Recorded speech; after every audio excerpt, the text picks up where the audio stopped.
Good morning, Gardini. It is RJ. It is Sunday, so it is time for the Sunday trivia recap.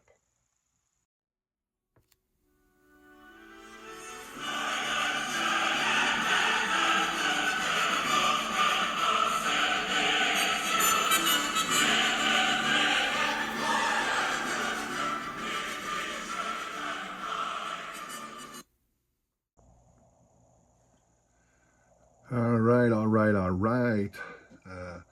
Been watching a lot of videos of everybody coming back from the National. Talked about how great it was.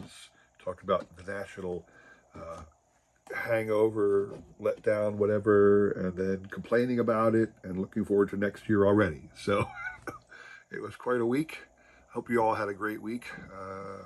Let's talk more as we get into the trivia and the recap, shall we? All right. So we were still in All-Star season last week because it was still July. So my question for you on Monday: the Milwaukee Braves final season in Milwaukee was 1965. They began playing in Atlanta in 1966. Who were the last two members of the Milwaukee Braves to represent that city in an All-Star game? I actually made it a little bit more interesting. I said, which two Hall of Famers had that feat? And the answer, Hank Aaron and Joe Torre, actually. Joe Torre was a catcher on the Braves. Hank Aaron obviously was Hank Aaron. And those two from the Milwaukee Braves ended up at the All-Star game in 1965. I think it was like one of the two All-Star games in 1965. I'm not going to particularly, probably the second All-Star game. But anyway, that was the answer. People up here on the screen were kind enough to throw out a guess.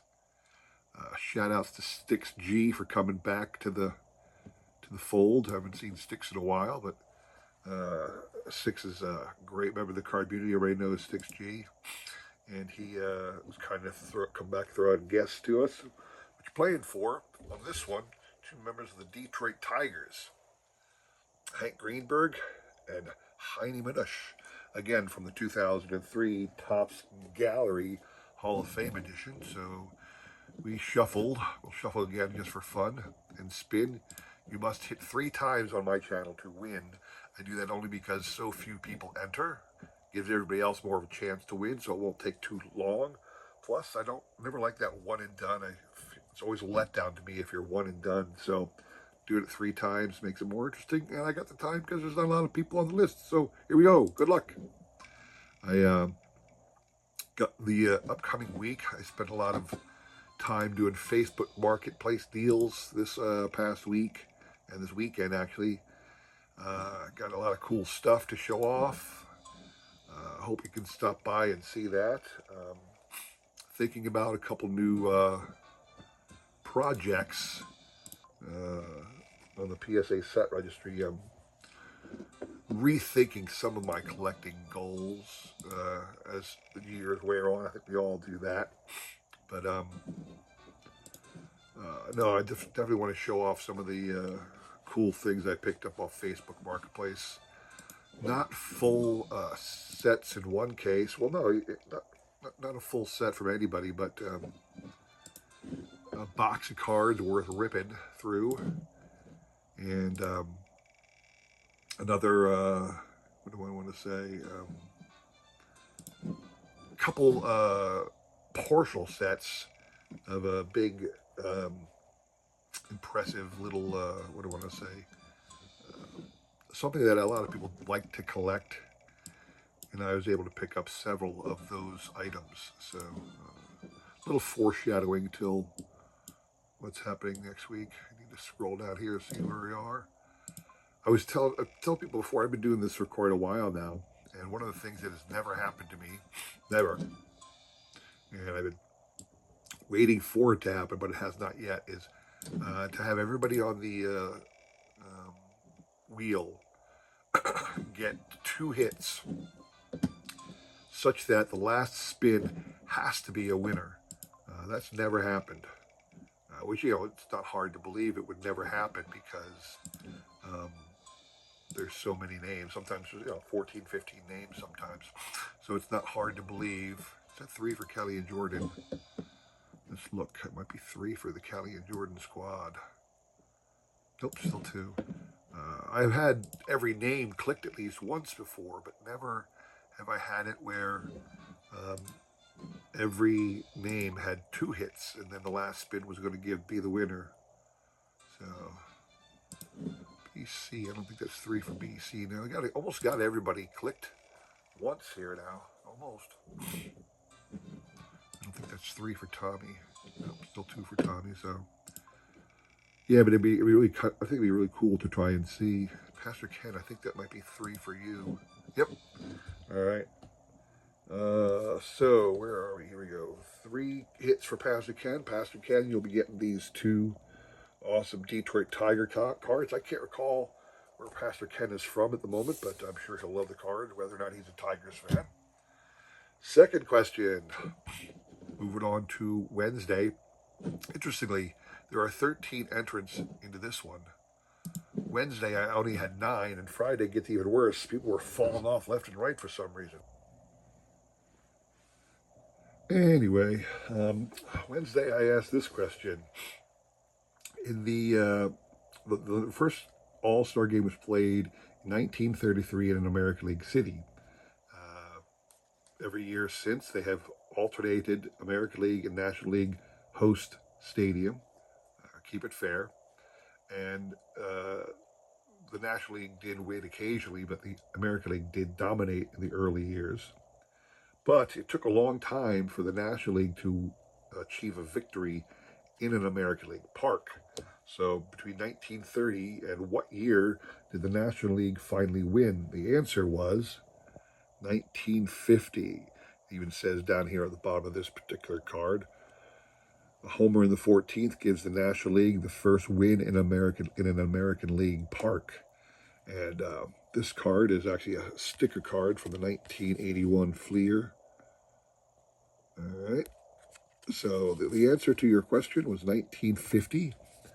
It was back at Comiskey Park then, and National League won. So what you're playing for is a couple Hall of Famers from the Chicago Cubs, Fergie Jenkins and Joe Tinker. So that's what's up for grabs here. Again, the individuals up here on the screen were kind enough to throw out a guess on this one. Pastor Ken, you are out, sir. You cannot win but once a week on my channel, so we will shuffle once and spin. Good luck to everybody on this one. So yeah, I was saying I'm considering altering my scope of collecting. I guess one of the things we all say, we don't collect, for value per se. We collect for the love of the hobby, which is very true. Everybody, regardless of their value of their collection, really does collect.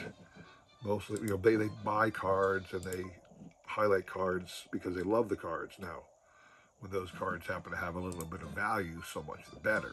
But I know that what I've been buying has little value usually, because what I'm buying are all those little, a set collector. Being a set collector, I'm buying tons and tons and tons of little box sets, and they tend to have no value. And part of me is going, gee, should I be doing this, or should I be using other hobby dollars for other things? And then I keep thinking to myself, well, I look at all the people out there who are putting together massive set registries of like Hall of Fame players and whatnot, and I have my Mike Schmidt one, and that's pretty good. Pause. Callie and Jordan, I think I have your address, guys. If I don't, I'll reach out to you, but congrats to you. You get the Chicago Cubs cards. They'll be coming your way shortly. Friday was even lower turnout. I had 6 people throw out a guess on that one. But the question was, who was the last member of the original Washington Senators franchise to appear in an All-Star game? So, the original Washington Senators left Washington. Their last season in D.C. was 1960, and they moved to Minnesota to become the Twins the next year, 61. But baseball immediately expanded to two more teams. The new Washington Senators franchise reappeared, as well as the Los Angeles Angels at the time was the name of the team. So who was the last member of the Washington Senators in that 1960 game to represent the Washington Senators? The answer, and I don't have a card of this individual, is Mr. Jim Lemon. This is his 1960 Topps card, just shown on the bay. Went out there and grabbed a quick image of his card. I don't have any cards of Mr. Jim Lemon, believe it or not, but that was the answer. So, excuse me, what you're playing for are two members of the Yankees, the battery of Whitey Ford and Yogi Berra. Awesome cards if you're a fan of any baseball, obviously. Whitey Ford and Yogi Berra cards. Again, the individuals up on the screen were kind enough to throw in a guess. Pastor Ken, you are out. Callie and Jordan's squad did not join in on this one, so we have 5 people left. I will shuffle once and spin. Good luck to everybody on this one. This one shouldn't take too much time at all. But yeah, I'm thinking about doing more Hall of Fame player runs the way so the other people do it. I think it's more because in this particular case, I do love the cards, but I want to start putting my hobby dollars into items that will retain their value. And, buying little box sets doesn't necessarily retain the value so much. Robert Springs, 3 quick ones. Boom, boom, boom, sir. I knew it was going to be quick on this one, but didn't know how quick, so... Anyway, that's all I have for you guys this week. Hope you enjoyed that. If you did, please consider liking, subscribing, commenting, and all that jazz. I really do appreciate your support as I try my best sporting brothers in this great card media, all right? Thank you very much for tuning in, and I hope to see you again this week with more trivia and prizes. Take care.